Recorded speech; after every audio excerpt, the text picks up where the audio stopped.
بسم اللہ الرحمن الرحیم. مائی ڈیئر ویورز، جیسا کہ آپ کو معلوم ہے کہ ہم نے انفیکشس ڈیزیز شروع کیا ہے، اور اس کے ساتھ ہی آج جو ہے وہ انفیکشس ڈیزیز یہ وہ ڈیزیز ہے جو ایک مائکرو آرگینزم کے ذریعے جو ہے ایک دوسرے بندے سے دوسرے بندے کو منتقل ہوتی ہیں، اور ہماری کمیونٹی میں بچوں کو بہت زیادہ متاثر کرتی ہیں. تو انفیکشس ڈیزیز میں ہم نے بہت سے ڈیزیز کا ذکر کیا، لیکن یہ بھی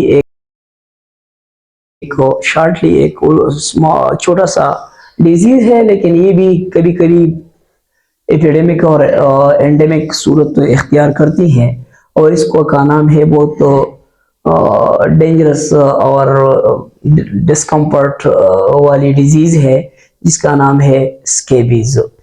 اسکیبیز یہ اس کو ہم خشک خارش کہتے ہیں.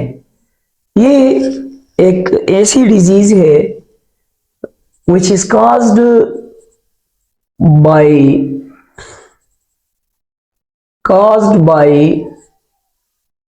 a parasite called Sarcoptes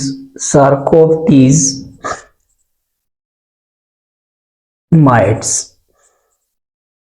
یہ ایک پیراسائٹ ہے، اور اس کے ذریعے جو ہے یہ انسان کو ایک باڈی سے دوسری باڈی کو، ایک جسم سے دوسری جسم کو منتقل ہوتی ہیں، اور اس کو ہم واٹر واش ڈیزیز بھی کہتے ہیں. واٹر واش ڈیزیز بھی کہتے ہیں.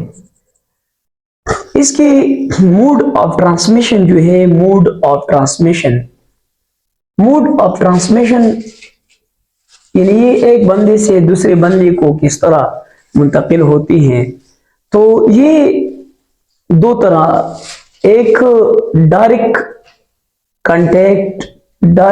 کانٹیکٹ مطلب یہ ہے کہ ایک بندہ ہے گھر میں، اس کو یہ بیماری ہے، اور اس کے ساتھ جو ہے وہ دوسرا مرد جو ہے، یا اپنا بچہ یا اپنا بچی یا دوسرے گھر کا کوئی رشتہ دار بندہ جو ہے، فیملی ممبرز، اس کے ساتھ ملاقات کرتا ہے، اس کے ساتھ کپڑوں کے ساتھ ملتے ہیں، یا اس کے ساتھ ڈائریکٹ اس کا کانٹیکٹ ہوتا ہے، تو اس سے بھی دوسرے بندے کو یہ منتقل ہوتے ہیں.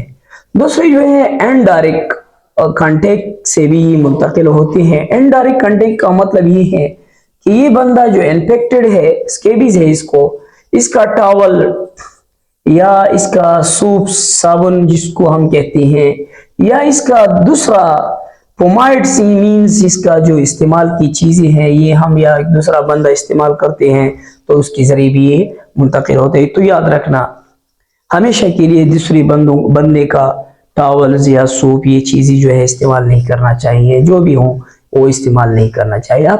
اپنے لیے استعمال والی چیز یہ ہمیشہ کے لیے رکھنی چاہیے. اس کے ساتھ ہی جب ایک بندے کو یہ ہوتی ہیں تو اس کی کلینکل فیچرز بہت سمپل ہے. First of all clinical features کس طرح منتقل ہوتے ہیں؟ Severe itching. نمبر ایک جو ہے سیویئر ایچنگ کا مطلب ہے یعنی اس کی باڈی کی خارش جو ہے یہ بہت زیادہ ہوتی ہے، اور اسپیشلی یہ کس وقت ہوتی ہیں؟ اسپیشلی جو ہے یہ نائٹ کے دوران، اسپیشلی یہ رات کو جو ہے ڈیورنگ نائٹ یہ بہت زیادہ تیز ہوتی ہے، کیونکہ یہ سارکوپٹی مائٹس جو ہے یہ سورج کی دھوپ میں جو ہے یہ عموماً گروتھ نہیں کر سکتی. تو جب بندہ سو جاتا ہے یا رات کو جب 12 بجے 11 بجے ہوتا ہے، سونے کا وقت ہوتا ہے، تو اس وقت جو ہے یہ اپنی انڈے دیتے ہیں، اور اس وجہ سے یہ سرفیس پہ آ جاتے ہیں. اور عموماً یہ ایچنگ اتنا زیادہ ہوتا ہے کہ انسان کیا کرتے ہیں؟ اسکریچنگ کرتا ہے. اسکریچنگ کا مطلب ہے یہ اپنی خارش کو ختم کرنے کے لیے کیا کرتے ہیں यानी अपनी जिस्म के मुख्तलिफ हिस्सों को अपनी उंगलियों से या दूसरी चीज़ों से वो रगड़ते हैं, तो नतीजे में क्या होता है, नतीजे में क्या होता है, डर्माटाइटिस होता है। डर्माटाइटिस का मतलब है उसकी स्किन को इन्फेक्शन होती है, और स्किन की इन्फेक्शन से स्पेशली ये याद रखना कि सार्कोप्टिस की जेनिटल एरिया में ये बहुत ज़्यादा होती हैं। जेनिटल एरिया में बहुत ज्यादा है, ग्रोइल रीजन जिसको आप कहते हैं, ग्रोइल रीजन। और साथ ही याद रखना एक्सिलरी रीजन इसमें बहुत कॉमन होती है, क्योंकि वहाँ अमूमन जो है इवापोरेशन नहीं होती, तो वहाँ बहुत ज्यादा होता है। साथ ही ये शुरू में जो है ये फिंगर्स नहीं है, फिंगर्स यानी उंगलियां जो है इसकी दरमियान वाली जो जगह होती है इसमें बहुत ज्यादा होते हैं। तो ये इसकी क्लिनिकल फीचर है। सबसे खतरनाक और अहम चीज जो है इसका ट्रीटमेंट है जो हम लोग करते हैं, और उसके बावजूद हम इलाज एडवाइस करते हैं, और उसके बावजूद क्या होते हैं, उसके बावजूद ट्रीटमेंट जो है नाकाम होते हैं। मैक्सिमम हमारी प्रैक्टिशनर, हमारी डॉक्टर्स जो है वो एडवाइस करते हैं ट्रीटमेंट, लेकिन वो उसकी तरीक़ाकार जो है बहुत ख़तरनाक है, और वो हम उसके लिए वो तरीक़ा हस्ब हिदायत वो ज़रूरत के मुताबिक वो इस्तेमाल करना चाहिए, और हम लोग उस पर अमल नहीं कर सकते, तो इसलिए ये ख़त्म नहीं हो सकती, ये क्रॉनिक बन जाती हैं। तो इसके लिए सिंपल एक चीज़ होती है, इसकी जो ये इलाज के लिए परमिथ्रिन, ये एंटी स्केबीज एक चीज़ है। परमिथ्रिन एक ये होती है जिस जो लोट्रिक्स के नाम से आती हैं, या स्केबिक्स के नाम से आती हैं, या स्कीवियान के नाम से आते हैं, एंड सो ऑन। इसके मुख्तलिफ क्रीम के शक्ल में ये आती है, एक क्रीम की सूरत में आती है, और साथ ही ये एक लोशन की सूरत में भी आते हैं। और इसके साथ ही एक दूसरा चीज है बेंजाइल बेंजोएट, जिसको हम कहते हैं।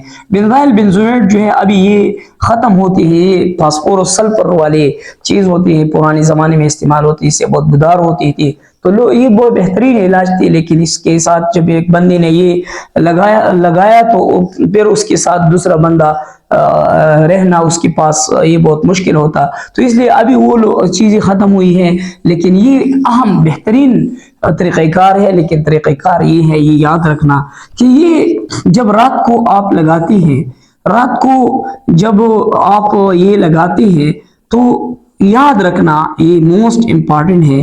तो ये लाजमी है कि घर में जितने भी बंदों को ये बीमारी है, तो सबको ये एक रात को सबको इस्तेमाल करना है। ये नेक से नीचे, ये गर्दन से नीचे सारे बदन पर लगाना है, और फिर जब आपने लगाया तो आपने जिस कपड़े या चीज़ें जो है आपने इस्तेमाल की है, सुबह जब आप उठ गए तो आप नहाए, और वो उन सब कपड़ों और सब चीज़ों को, जितने भी बंदे मुब्तला है इसमें, सब के सब जो है वो अपने कपड़ों को उतार दे और नए कपड़े पहने, और सारी चीज़ों को या धूप में रखी और या इसको जो है नहाए। दूसरा जो है क्या करी, फिर जो है ये 12 आवर आफ्टर 12 आवर्स ये नेक्स्ट रात को फिर लगाए। जब आप दूसरी रात को लगाएं तो फिर इसके लिए नहाने की जरूरत नहीं है। और इसके बाद तीसरी रात जब आप ये लगाती हैं, यानी तीसरी रात जब आप ये लगाती हैं, तो फिर क्या होती है, आप सब चीजें जो है वो फिर जो है धूप में रखें, और आप खूबसूरत एक साबुन की मदद से आप सब जो है नहाए, और इस तरीके से ये चीज़ जो है ये ख़त्म होती है। तो ये हमारी माशरे में बहुत कॉमन है। और इसके साथ ही हम एंटी एलर्जिक देते हैं। एंटी एलर्जिक मतलब ये है कि एचिंग के लिए हम ये देते हैं। तो ये हमारा था एक छोटा सा डिजीज़ के भी। इंशाल्लाह नेक्स्ट वीडियो अपलोड करने के लिए आप इंतज़ार करें, और हमारी वीडियो को ज़रूर शेयर करें और लाइक करें। Thank you so much.